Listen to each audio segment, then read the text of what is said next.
अल्हम्दुलिल्लाहि रब्बिल आलमीन वस्सलातु वस्सलामु अला सय्यदिल अंबिया वल मुरसलीन अम्मा बाद।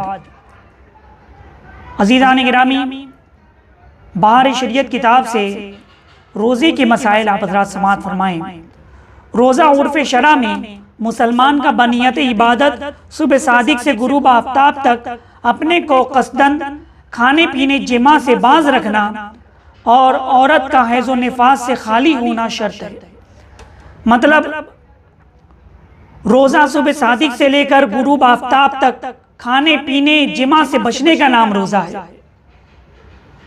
और रोज़े की 5 किस्में हैं: फ़र्ज़, वाजिब, नफिल, मकरूह तंज़ीही, मकरूह तहरीमी। रोज़ा फ़र्ज़ कब है?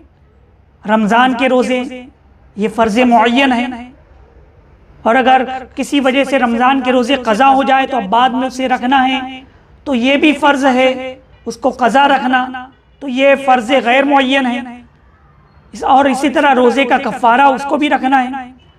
और वाजिब, अगर कोई नज़र मानी, मन्नत मानी कि मैं रोज़ा रखूँगा ये काम हो जाएगा, तो वो भी उसके लिए रोज़ा रखना वाजिब है। और फिर इसी तरह से नफिल रोज़े भी हैं। नफिल रोज़े जैसे मुहर्रम का रोज़ा, 10 मुहर्रम का रोज़ा, आशूरे के दिन का रोज़ा, 9वीं मुहर्रम का रोज़ा, और इसी तरह हर महीने की 13, 14, 15 तारीख का रोज़ा, अय्याम बैस के रोज़े, और अरफे का रोज़ा, पीर और जुमेरात का रोज़ा। इसी तरह शव्वाल ईद, रमज़ान ईद के बाद 6 रोज़े भी रखते हैं शव्वाल के, तो वो भी नफिल रोज़े हैं। तो अज़ीज़ान गिरामी, ये इस तरह से नफिल रोज़े हुए। अब मकरूह तंज़ीही ये क्या है? यानी ऐसा रोज़ा रखना कि जिसमें बंदा कुछ बातचीत ना करे, ये मकरूह तंज़ीही है। 100 में विसाल का रोज़ा, कि रोज़ा रख लिया, अब वो अफ्तार नहीं कर रहा है। अफ्तार करना ये भी सुन्नत है। रोज़ा रख लिया, अफ्तार ही नहीं कर रहा है, तो ये भी मकरूह तंज़ीही है। फिर दूसरे दिन फिर रोज़ा रखा, तो ये सब मकरूह तंज़ीही है। और मकरूह तहरीमी जैसे ईद के दिन रोज़ा रखना, अय्याम तशरीक़ के रोज़े, कि इस दिन रोज़ा रखना हराम है, ये मकरूह तहरीमी है। अब रोज़े के मसाइल और नियत के मसाइल, यानी रोज़े से पहले नियत शुरू होती है, तो नियत के मसाइल आप हज़रात समाअत फरमाएं। माह रमज़ान का रोज़ा फ़र्ज़ जब होगा कि वो वक्त जिसमें रोज़े की इब्तिदा कर सके पा ले, यानी सुबह सादिक से ज़हवे कुबरा तक, कि उसके बाद रोज़े की नियत नहीं। यानी रमज़ान के महीने में सुबह सादिक से लेकर ज़हवे कुबरा से पहले तक आपको रोज़े की नियत कर लेना है। आप रात में भी रोज़ा रख सकते हैं, रोज़े की नियत कर सकते हैं, ये मैं आगे चल के आपको बताऊंगा। पता क्या चला कि ज़हवे कुबरा से पहले पहले रोज़े की नियत हो जानी चाहिए। अगर उसके बाद करेंगे तो फिर रोज़े की नियत नहीं होगी। ज़हवे कुबरा नियत का वक्त नहीं, बल्कि उससे पेशतर नियत हो जाना ज़रूरी है। और अगर ख़ास उस वक्त, यानी जिस वक्त आफ्ताब ख़त निस्फ़ुन्नार शरई पर पहुँच गया, नियत की, तो रोज़ा ना हुआ। यानी फरमा रहे हैं कि ज़हवे कुबरा नियत का वक्त नहीं है, बल्कि उससे पेशतर होनी चाहिए। यानी ज़हवे कुबरा, जिसको आमतौर पर लोग ज़वाल कहते हैं, ज़हवे कुबरा मतलब वो ज़वाल से पहले का जो वक्त होता है, ज़हवे कुबरा, वो आपको तक़वीम में मिल जाएगा। उससे पहले पहले रोज़े की नियत हो जानी चाहिए। और अगर सूरज बिल्कुल करीब निस्फ़ुन नहार पर पहुंच गया दरमियान में, और ज़हवे कुबरा शुरू हो गया, रोज़े की नियत की, तो रोज़ा नहीं होगा। जिस तरह और जगह बताया गया कि नियत दिल के इरादे का नाम है, ज़बान से कहना शर्त नहीं, यहाँ भी वही मुराद है, मगर ज़बान से कह लेना मुस्तहब है। यानी हमारे हनफियों के यहाँ नियत दिल के इरादे का नाम है। अगर आपने दिल में इरादा कर लिया तो आपकी नियत हो जाएगी। ज़बान से कहना हमारे यहाँ शर्त नहीं है, मगर मुस्तहब ये है कि ज़बान से कह लेना मुस्तहब है, बेहतर है। अगर आप रात में ही नियत कर रहे हैं तो किस तरह से नियत करें? नवैतु अन असुमा गदल लिल्लाहि तआला मिन फर्द रमदान हादा, यानी मैंने नियत की अल्लाह अज़्ज़ा वजल के लिए इस रमज़ान का फ़र्ज़ रोज़ा कल रखूँगा। यानी रात में अगर आप नियत कर रहे हैं तो क्या करनी है कि कल मैं रमज़ान का फ़र्ज़ रोज़ा अल्लाह तबारक व तआला के लिए रखूँगा। और अगर दिन में नियत करें तो ये कहे नवैतु अन असूम हाज़ल यौम लिल्लाहि तआला मिन फ़र्ज़ रमज़ान, मैंने नियत की अल्लाह ताला के लिए आज रमज़ान का फ़र्ज़ रोज़ा रखूँगा। यानी इससे पता क्या चला कि रात में भी नियत कर सकते हैं और दिन में भी नियत कर सकते हैं, मगर दिन में ज़हब कुबरा से पहले पहले नियत होनी चाहिए। दिन में नियत करे तो ज़रूर है ये कि नियत करे कि मैं सुबह सादिक से रोज़ेदार हूँ, और अगर ये नियत की नहीं और ये नियत है कि अब से रोज़ेदार हूँ, सुबह से नहीं तो रोज़ा ना हुआ। ख़ास तौर पर नियत के लिए ख्याल रखें कि अगर कोई शख्स दिन में नियत कर रहा है तब उसको नियत क्या करनी है कि मैं सुबह सादिक से रोज़ेदार हूँ। अगर वो नियत करेगा कि अभी से रोज़ेदार हूँ, 11 बजे नियत कर रहा है, 10:30 बजे नियत कर रहा है सुबह में, और ये नियत कर रहा है कि मैं अभी से रोज़ेदार हूँ, तो फिर उसका रोज़ा ना हुआ। क्या नियत करनी है कि मैं सुबह सादिक से रोज़ेदार हूँ। रात में नियत की, फिर उसके बाद रात ही में खाया पिया तो नियत जाती ना रही, वही पहली काफ़ी है, फिर से नियत करना ज़रूरी नहीं। किसी बंदे ने रात में नियत कर ली कि मैं कल रोज़ा रखूँगा, तो अब अगर उसके बाद रात में 1 बजे की, फिर उसके बाद फिर खाया पिया, तो उससे नियत ख़त्म नहीं हो जाएगी, और उसकी जो नियत कर ली है वो नियत पहले उसके लिए काफ़ी है, और फिर से नियत करना उसके लिए ज़रूरी नहीं। जिस तरह नमाज में कलाम की नियत की मगर बात ना की तो नमाज फासिद ना होगी, यूं ही रोज़े में तोड़ने की नियत से रोज़ा नहीं टूटेगा जब तक तोड़ने वाली चीज़ ना करे। यानी नमाज के लिए क्या मसला है कि नमाज में अगर कोई नमाज पढ़ते पढ़ते बातचीत कर लेगा तो नमाज उसकी टूट जाएगी, फासिद हो जाएगी।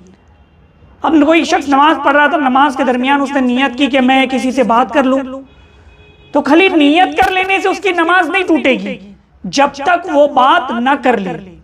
इसी तरह रोजे की हालत में, गर्मी का मौसम है, शदीद प्यास लगी, दिल में इरादा हुआ, नियत की कि मैं रोज़ा नहीं रख पाऊंगा, मैं पानी पी लूंगा या रोज़ा तोड़ दूंगा, ये नियत की, ये इरादा कर लिया कि ठंडा पी लूंगा कुछ भी, तो सिर्फ नियत की, और जब तक वो कुछ खाए पिए ना तो रोज़ा नहीं टूटेगा। तो पता क्या चला, खाने की नियत करने से रोज़ा नहीं टूटेगा जब तक कि वो खा पी ना ले जानबूझ। अगर भूले से खाता पीता है तो उससे रोज़ा नहीं टूटता, आगे मसला वो आएगा।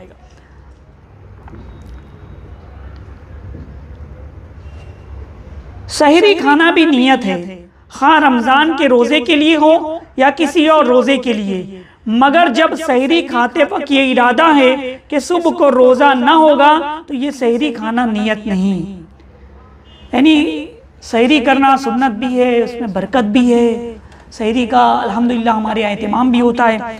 तो सहरी खाना ये भी दरअसल एक तरह की नियत है। अगर आपने ज़बान से अदा नहीं करते नियत के लिए और सहरी आपने खाई इस नियत से कि रोज़ा रखेंगे कल, तो ये भी नियत इस तरह से हो जाएगी। और अगर किसी ने ये सहरी तो खा ली मगर कि सुबह में रोज़ा नहीं रखूँगा, तो फिर उसकी नियत भी नहीं हुई और रोज़ा भी नहीं हुआ। पता क्या चला, सहरी भी आप कर लेंगे तो नियत हो जाएगी, लेकिन ज़बान से कह लेना ये बेहतर है।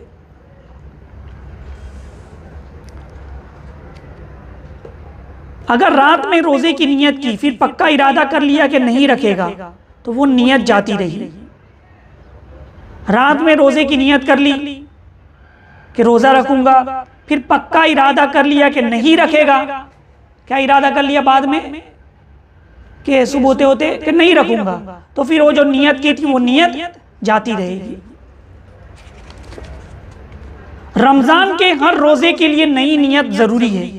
पहली या किसी तारीख में पूरे रमज़ान के रोज़े की नियत कर ली तो ये नियत सिर्फ उसी एक दिन के हक़ में है, बाकी दिनों के लिए नहीं। अभी कोई शख्स सोचेगा कि रमज़ान महीना शुरू हो रहा है, चलो एक साथ 30 रोजे की पूरी नियत कर लूँ कि मैं रमज़ान के 30 रोजे रखूंगा, तो इस तरह रमज़ान के पूरे 30 रोजे की नियत करेगा तो वो पूरे 30 रोजे की नियत नहीं होगी, सिर्फ एक रोजे की नियत होगी उस दिन की। और हर रमज़ान के रोजे के लिए हर रोजे के लिए नई नियत ज़रूरी है। और नियत हमारे यहाँ मैंने बताया कि दिल के इरादे का नाम है। आप दिल में इरादा कर लें कि कल मैं रोज़ा रखूंगा, सहरी खा रहे हैं, नियत पे इरादा कर ले कि मैं रोज़े की नियत से सहरी खा रहा हूँ, आपकी नियत हो जाएगी। लेकिन ज़बान से कह लेंगे तो ये बेहतर है, मुस्तहब है। रात में कज़ा रोज़े की नियत की, सुबह को उसे नफिल करना चाहा तो नहीं कर सकता। यानी रात में किसी बंदे ने नियत की कि मेरे जो रमज़ान में जो रोज़े छूट गए हैं मैं कज़ा रोज़ा रख रहा हूँ, और ये गैर रमज़ान में रखना है, रमज़ान महीने में ही तो रमज़ान के रोज़े रखेंगे, तो गैर रमज़ान में कज़ा रोज़े रखने की नियत की रात में, और सुबह में वो सोच रहा है कि मैं उसको नफिल करना चाहूँ, तो ऐसा नहीं हो सकता, ऐसा नहीं कर सकता। नमाज पढ़ते में रोज़े की नियत की तो नियत सही है। नमाज पढ़ रहे थे, नमाज पढ़ने के दरमियान आप दिल में इरादा किए कि मैं रोज़ा रख रहा हूँ, रोज़े की नियत का आपने कर ली, तो रोज़े की नियत इस तरह से भी हो जाएगी। रमज़ान का रोज़ा कसदन तोड़ा था तो उस पर उस रोज़े की क़ज़ा है, और 60 रोज़े कफ़ारे के। अब उससे 61 रोज़े रख लिए, क़ज़ा का दिन मुअय्यन न किया तो हो गया। यानी रमज़ान का रोज़ा अगर कोई एक शख्स जानबूझकर अगर कसदन तोड़ दिया तो उस रोज़े की क़ज़ा 60 रोज़ा उसका कफ़ारा है। मतलब कफ़ारे के जो शराइत है अगर वो पाए जाएंगे, आगे मैं बयान करूंगा, वो पाए जाएंगे तो 60 रोज़ा उसको कफ़ारे का रखना होगा, और एक क़ज़ा का मतलब 61 रोज़े रखने होंगे। तो अंदाज़ा लगाओ मुसलमानों, अगर कोई रमज़ान का रोज़ा जानबूझकर तोड़ देता है तो पे दर पे उसे 60 रोज़े कफ़ारे के और एक रोज़े क़ज़ा के 61 रोज़े रखने होंगे। तो माज़अल्लाहि रब्बिल आलमीन, जो लोग सिरे से रमज़ान के रोज़े नहीं रखते तो वो लोग सोचें कि वो अल्लाह की रहमतों से कितने दूर हैं, यानी वो कितनी कम महरूमी के शिकार है कि रोज़ा तोड़ देने की बुनियाद पर इतने रोज़े कफ़ारे के रखना होंगे, और जो सिरे से रोज़ा नहीं रखते उनके लिए फिर क्या हुक्म होगा। अल्लाह तबारक व तआला सबको रोज़ा रखने की तौफीक अता फरमाए। तो ये रोज़े और नियत के मसाइल थे। अल्लाह तबारक व तआला हमें रमज़ानुल मुबारक के मुक़द्दस महीने में इबादत और रियाज़त करने की तौफीक अता फरमाए। मसाले शरिया की रोशनी में हमें रोज़ा रखने और इबादत करने की तौफीक अता फरमाए। वमा अलैना इल्लल बलाग।